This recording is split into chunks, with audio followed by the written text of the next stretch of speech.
Can the D-Rex survive the hybrid war? Now, before we do anything, let's look at the Distortus Rex's stats. Height 8.1 meters, length 14.5 meters, weight around 10 tons. Now, in Goji Guy's video, he used some power scaling, which, while not an objectively wrong way of measurement, kind of really doesn't work when it comes to the hybrid war, because hybrid war doesn't really account for power scaling. So I wonder, what if we look at it at a different lens, one that doesn't really involve power scaling? We've got 15 opponents. Okay, just to warn you guys, power scaling feats aren't going to be put into consideration. Yes, the D-Rex can destroy a helicopter and take quite a lot of blows. However, that's Hollywood. We might as well take a look at our first opponent. 1. Gojurasaurus Titanus Rex. Yeah, Dark Mind's joke hybrid is not going to defeat the D-Rex. The Gojurus Titanus Rex's build is just absolutely not only dumb. Its contributors, not only does it cook itself with the tardigrade, chameleon, mantis shrimp, pistol shrimp, axolotl, electric eel, bombardier beetle, abomination of a combo, but it also contains the human that breaks the rules, as well as that the Arcgiga, the Skullcrawler, Leonopteryx, Bewilderbeast, Wendigo, King Kong, Godzilla, and Doomsday Rex are all fictional. They all break the rules. Worst of all, its proportions make it look like a really long and heavy noodle. Gojurasaurus Titanus Rex is going to explode basically immediately, without even considering the Distortus Rex. There is a reason why I call it the worst hybrid in history, and I don't regret making this joke hybrid. It's an incredibly fun one. 2. Primatus Rex. If you saw the video of Goji Center roasting Primatus Rex, you'll know that Primatus Rex's questionable abilities like the force field are kept. Primatus is incredibly unstable, and its height advantage was exploited by the Indom 2.0 to topple it over. You'd think that Primatus Rex would do better against the Distortus Rex than it did against the Indominus 2.0, but in actuality, it will probably do worse. Take a look at the Deformed King's height real quick. 8.1 meters tall. Now, what's the problem? It means that the Primatus Rex's height advantage is essentially nullified. And given that the Distortus Rex is similar weight to the Indom 2.0, I don't see much reason for Primatus Rex to come out on top. While it could potentially shove the Distortus Rex one good bite to the neck of the Primatus, or even the head of the Primatus, and the Distortus Rex will win. But here's the catch. The Distortus Rex might be in pain. In hybrid war standards, the Distortus Rex's knuckle walking might potentially be a hindrance to it, because, you know, it's a 10-ton animal, incredibly tall, unlike the Indominus 2.0, and it might not be as adapted to knuckle walking as its shorter, toxic shrew cousin. This disadvantage, however, is nullified because the Primatus Rex's stance is an even greater disadvantage. As Goji Center said, the body being that far up with long, digitigrade legs bent like this means building speed and keeping your stamina while doing so is going to be way harder than it would be for a theropod. It can be assumed that Primatus Rex would be in constant pain when trying to move, just like the Distortus Rex. If we account for the D-Rex's feats, one bite and the Primatus would be decapitated. Both of them are definitely not optimal, but at least the D-Rex is more stable. That force field Primatus Rex has doesn't even need to be considered at all, because the Distortus Rex just has to bite on the neck and Primatus Rex is done. However, Primatus Rex can also win by mind controlling the Mutodons so that they go after the D-Rex's eyes, and then there we go. I would put Primatus Rex Netheritis and the GX Rex in as well, but I don't want to, because there's simply no point. If I covered Primatus Rex, I shouldn't cover the GX Rex or the Primatus Rex Netheritis. Anyways, moving on. 3.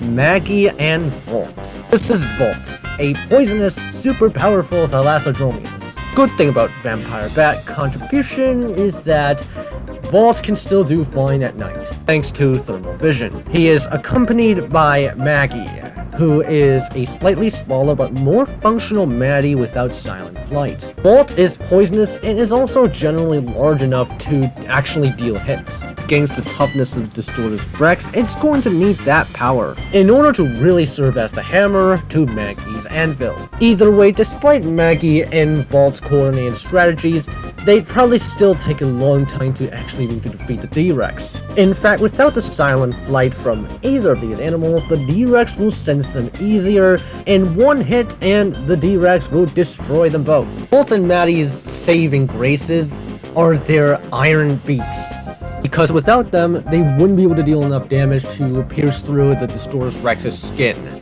This battle could go either way. Either the D-Rex destroys both of them one hit each, or Vault and Maggie are able to go with teamwork and destroy the Distortus Rex. It can honestly go either way, but I'm leaning towards a Maggie and Vault victory, simply because the Distortus Rex still has to deal with some pain for Valkyoptrix. In terms of having to defeat the D-Rex, size does matter, and Valkyoptrix is a great example of this. This thing's weight is much more than Vault and Maggie combined. The woodpecker contributor will ensure that this thing's beak, when it pecks, can deform other animal skulls. The talons on its feet allow it to land on a Distortus Rex whilst keeping its footing, giving this thing to peck the D-Rex from above.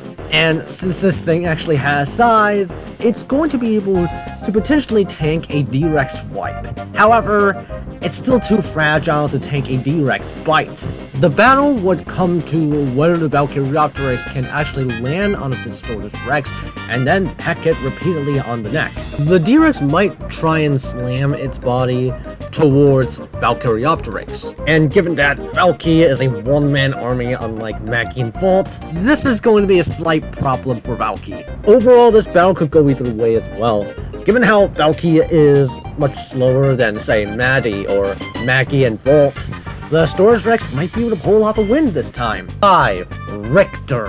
Ah yes, the Deinosuchus Caprisuchus Gastonia Syconia Toad hybrid. This thing has incredibly devastating jaws that are capable of crushing bone, and especially the D-Rex's arms. With these dimensions, the D-Rex can't just simply pick up Richter or anything. 15 tons is appropriate, but like 55 feet? It kind of feels a little bit long. And with its taller than average crocodilian structure, it might be easier for the D-Rex to flip this thing over. But really, the only way for the D-Rex to reliably flip Richter over is by using its arms, because the head is too far off from the ground to reliably ram and flip over. And of course, the D-Rex's arms can get bitten, resulting in the D-Rex being handicapped. But in the end though, Richter is kinda too short to really reach anything vital. Its only hope really is to handicap the Distortus Rex, so that it may fall over and Richter can win. However, I don't think the D-Rex would want that to happen. It's not just going to stand idle waiting to take hits. And so, in one-on-one confrontation, the Distortus Rex will likely win this battle. However, Richter will most certainly put up a hell of a fight. The Cane Toad would likely cripple the Distortus Rex even more, and Richter can potentially win quite a few fights, especially in the water. 6. Lucy, aka my hybrid. Here's a problem with hippo teeth on a hadrosaur. They're not really equipped to dealing with the Distortus Rex. My hybrid can pierce through the Indom 2.0's armor, but that's because the Indom 2.0's armor, the body itself, is within range. D-Rex is simply too tall for my hybrid to legitimately get good bites on. There's less skin in those arms, and so Lucy will have a difficult time trying to puncture through the D-Rex's arms without breaking her own teeth. Her greatest advantage is that she's around double the weight of the Distortus Rex, which means that an especially angry 20-ton Allosaurus might be able to flip the Distortus Rex over. The Distortus Rex tries to attack Lucy with his arms. It might throw it off balance. But the problem is, Lucy cannot really gore the D-Rex's arms. Overall, the battle might be close.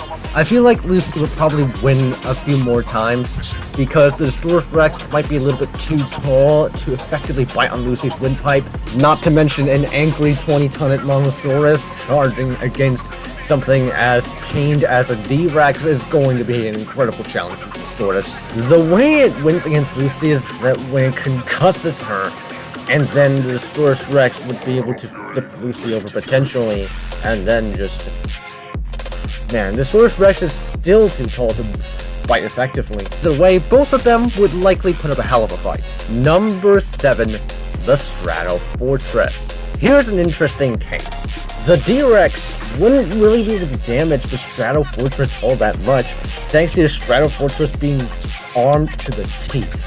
Against the Stegosaurus Rex, the Strat Fortress would be able to handicap the D-Rex's limbs pretty easily with its giant horn. However, the Strat Fortress's flaws are discussed here.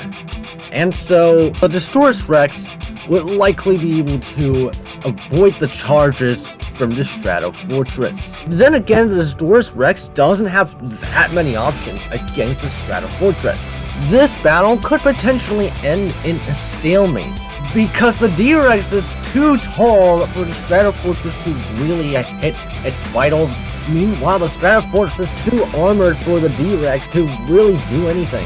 The Strat Fortress would likely end the battle in a better condition than the Stegosaurus Rex. However, its likelihood of killing the Stegosaurus Rex in a fight would be quite low unless the Stegosaurus Rex falls over, which the Stegosaurus Rex will not let it hit itself.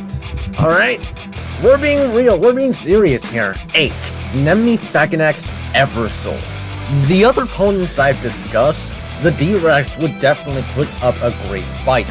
However, this one is a completely different story. This guy's arms are stupidly jacked up.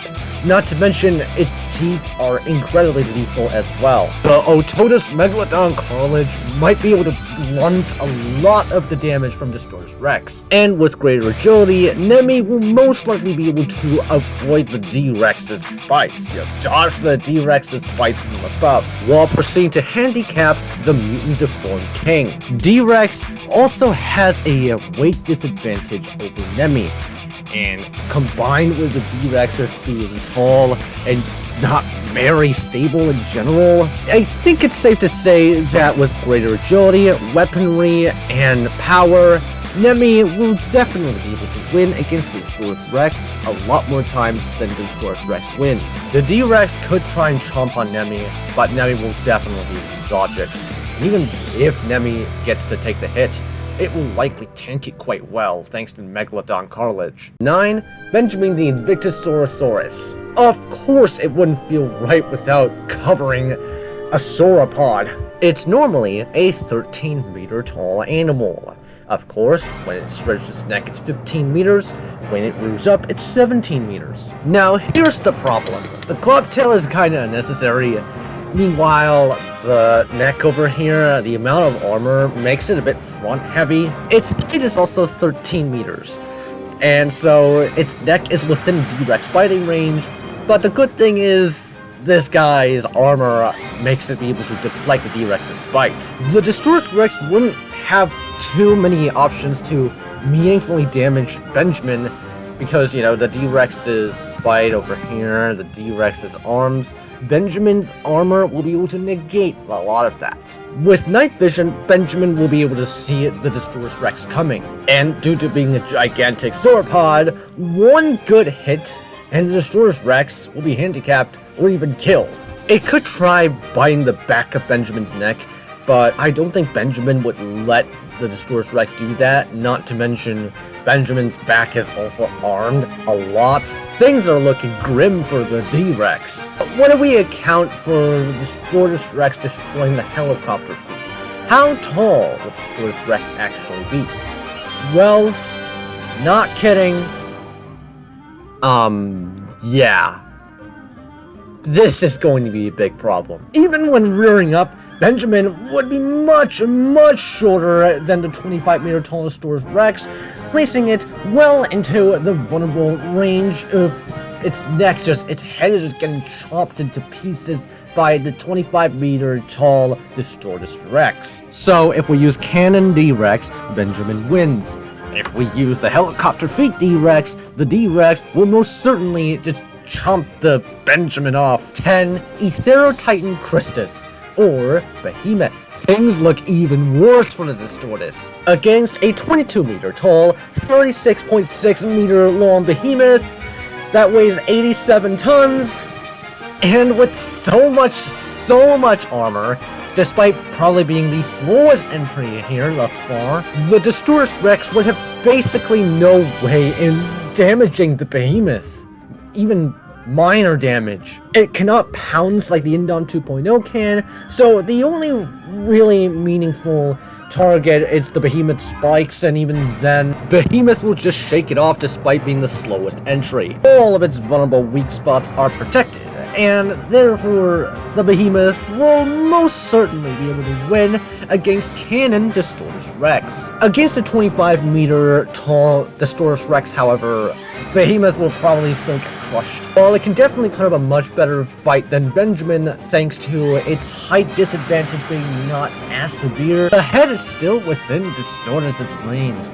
Very vulnerable to getting crushed by the Distortus Rex. But of course, when we stick with a cannon, Behemoth will most certainly be able to win. And this is where our official opponents end.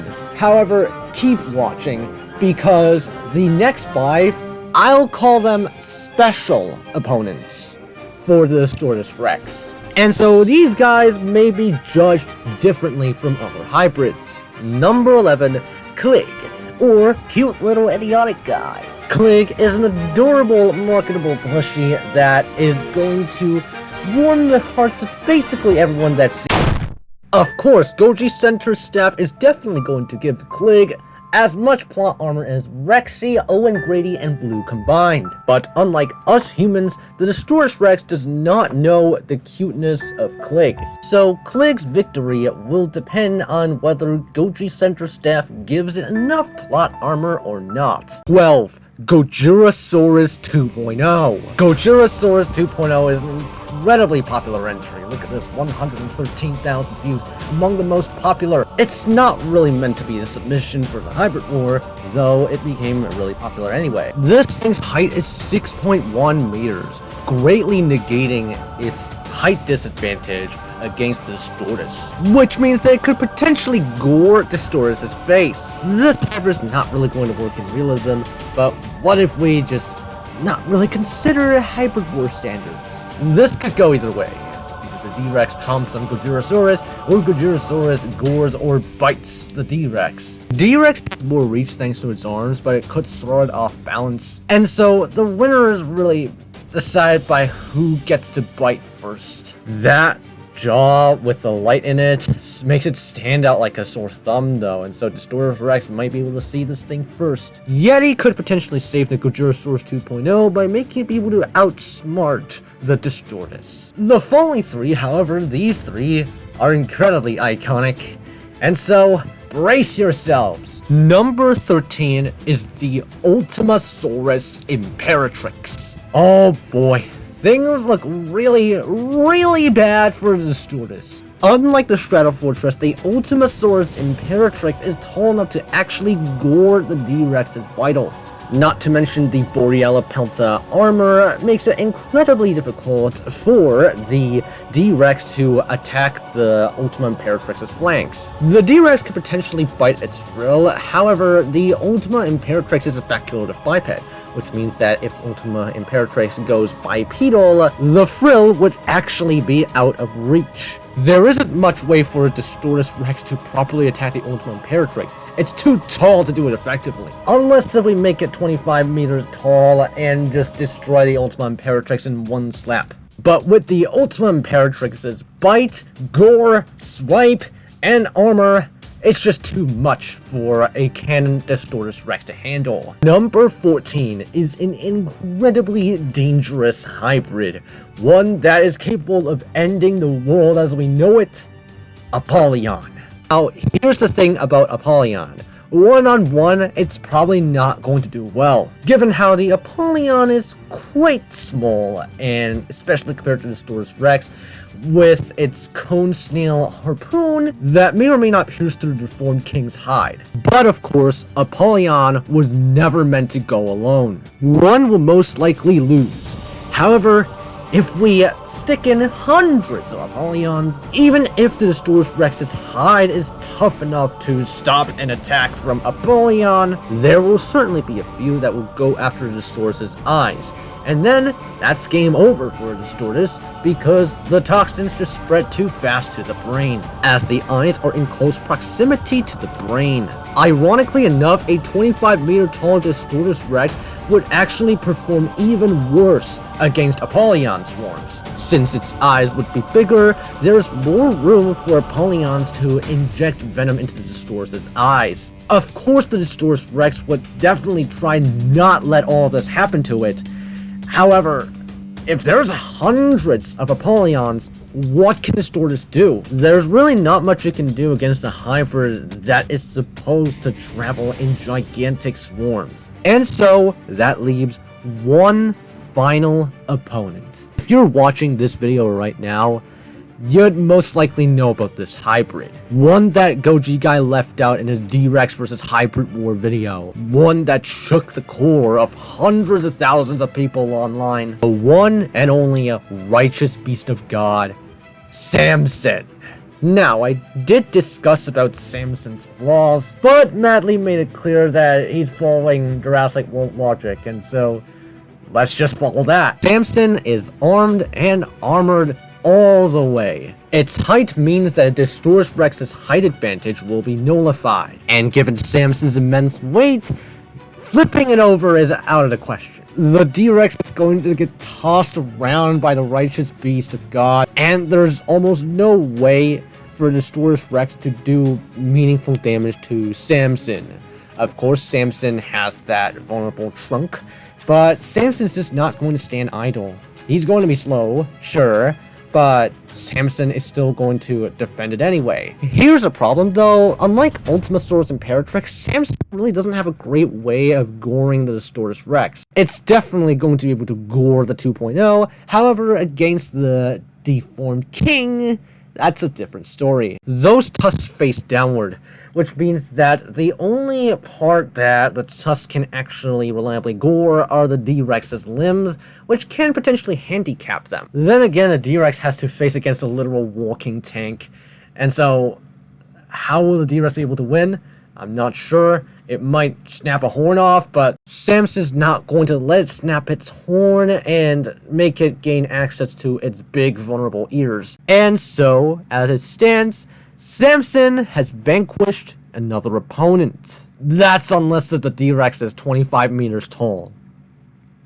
Thank you guys for watching this video. If you haven't watched Goji Guy's video, then I suggest you click the link down below. And as always, I'll see you guys in the next one. Special thanks to channel members for supporting this channel. It helps out a ton.